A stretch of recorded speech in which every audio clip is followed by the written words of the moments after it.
Hello students, मैं आफाक sir GK GS के class में आधुनिक भारत के इतिहास में एक नेहरू रिपोर्ट 1928 की विस्तृत चर्चा करने जा रहे हैं। नेहरू रिपोर्ट आया क्यों और नेहरू रिपोर्ट में क्या क्या प्रावधान था, इसी पर हम लोग बिंदुवार जो है विश्लेषणात्मक जो है चर्चा करेंगे। सर्वप्रथम अगर देखा जाए तो नेहरू रिपोर्ट आने के पीछे रीजन क्या था। कांग्रेस ने जब साइमन कमीशन का बहिष्कार का निर्णय लिया था तो उस समय भारत सचिव लॉर्ड बर्कनहेड ने 24 नवंबर 1927 को, डेट याद रखना है, 24 नवंबर 1927 को भारत सचिव यानी इंडियन सेक्रेटरी जिनका नाम है लॉर्ड बर्कनहेड, इन्होंने भारतीयों को चैलेंज किया।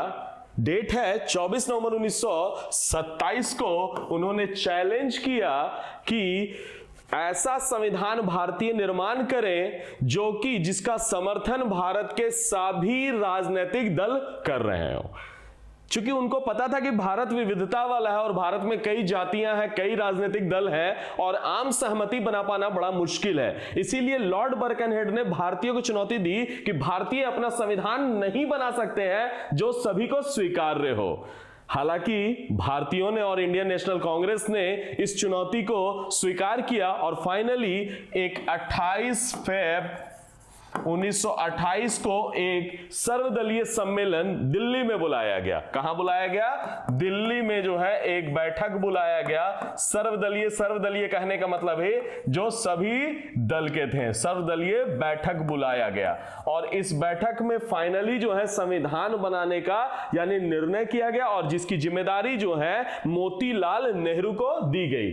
यानी उसके बाद फिर से दोबारा एक बैठक हुआ 1928 में डॉक्टर अंसारी की अध्यक्षता में। तो याद रखेंगे उसके बाद एक बैठक और किया गया, वो डॉक्टर अंसारी की अध्यक्षता में हुई और यह बैठक अब कहां हुई? मुंबई यानी बंबई उस समय का।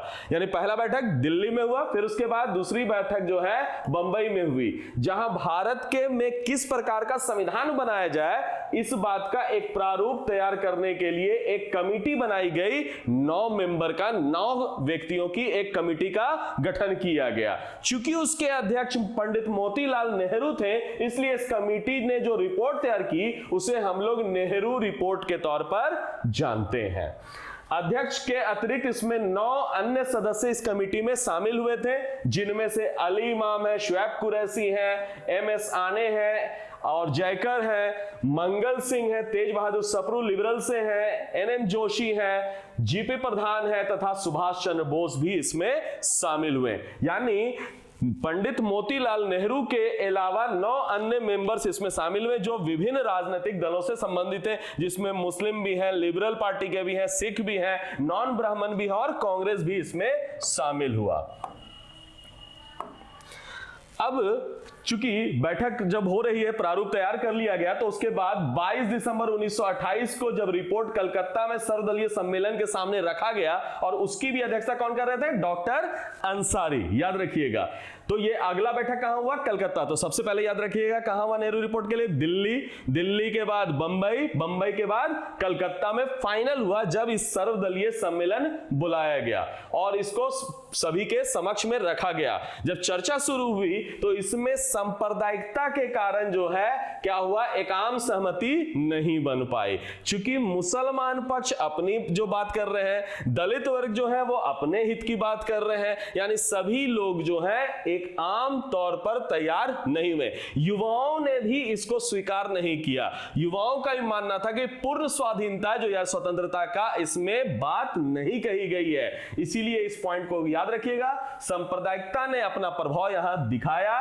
मुस्लिम लीग, हिंदू महासभा और सिख लोगों ने सांप्रदायिक रुझान के वाले नेताओं ने जो है इस नेहरू रिपोर्ट को लेकर आपत्ति दर्ज की और उनका मानना था कि उनके लिए कोई ऐसा विशेष प्रोविजन इसमें नहीं किया गया है।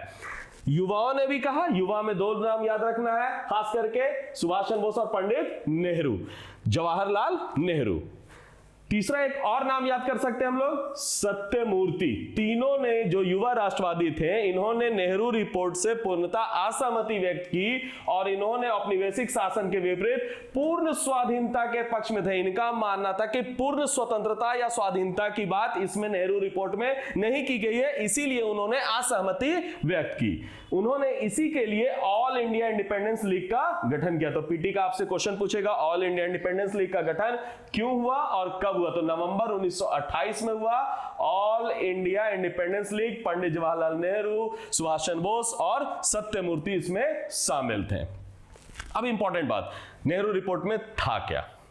नेहरू रिपोर्ट का आधार था अधिराज्य का दर्जा यानी डोमिनियन पद। सबसे बड़ा इंपॉर्टेंट बात है, डोमिनियन पद का जो है इसमें मुद्दा सबसे यानी डाला गया था, जो मोतीलाल नेहरू के रिपोर्ट पे था। दूसरा इंपॉर्टेंट बात है, भाषा के आधार पर प्रांतों के गठन का भी प्रोविजन है, यानी लैंग्वेज के बेस पर, भाषा के आधार पर जो है प्रांतों का गठन हो, प्रांतों को स्वायत्त शासन देने की बात की गई, ऑटोनोमस बॉडी के तौर पर इसको स्वीकार किया गया।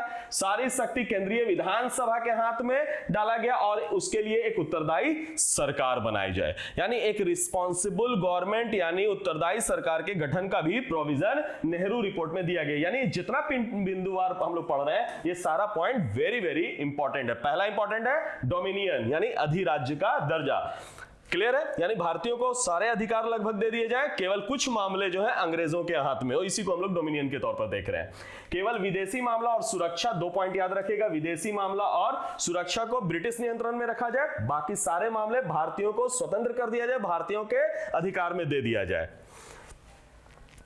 इसके अलावा बड़ा इंपॉर्टेंट फैक्ट और याद रखेंगे, नागरिक अधिकार, सिटीजन राइट्स के संदर्भ में भी नेहरू रिपोर्ट में प्रोविजन था। यह पीटी का बहुत इंपॉर्टेंट क्वेश्चन है, इसको जरूर ध्यान देंगे, जिसमें लोगों के भाषण देने, समाचार पत्र निकालने, सभा करने, संगठन बनाने की स्वतंत्रता, जो बाद के टाइम में आप आर्टिकल 19 में भी देखते हैं, जब कॉन्स्टिट्यूशन का निर्माण हुआ, जब आजाद भारत में, तो ये सब पॉइंट्स वहां पर भी है। यानी सिटीजन राइट्स के बारे में, जैसे भाषण देने की यानी विचार अभिव्यक्ति की स्वतंत्रता जिस तरह से कहते हैं, समाचार पत्र निकालना, सभा करना, संगठन बनाना, इन सब का प्रोविजन है।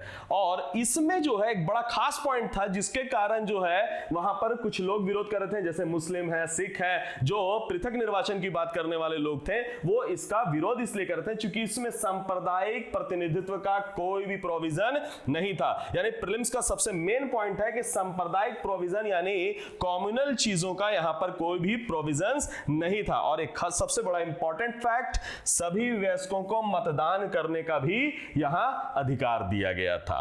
तो इस प्रकार से नेहरू रिपोर्ट जो है भारतीयों के द्वारा पहली बार ऐसा प्रयास किया गया, एक संवैधानिक निर्माण की बात कही गई, और जिसमें डोमिनियन स्टेट्स का जो है प्रमुख तौर पर मुद्दा को उठाया गया। तो इस प्रकार से आज का लेक्चर यहीं पर समाप्त होता है। अगर आपको लेक्चर पसंद आया तो लाइक, सब्सक्राइब और शेयर जरूर करें।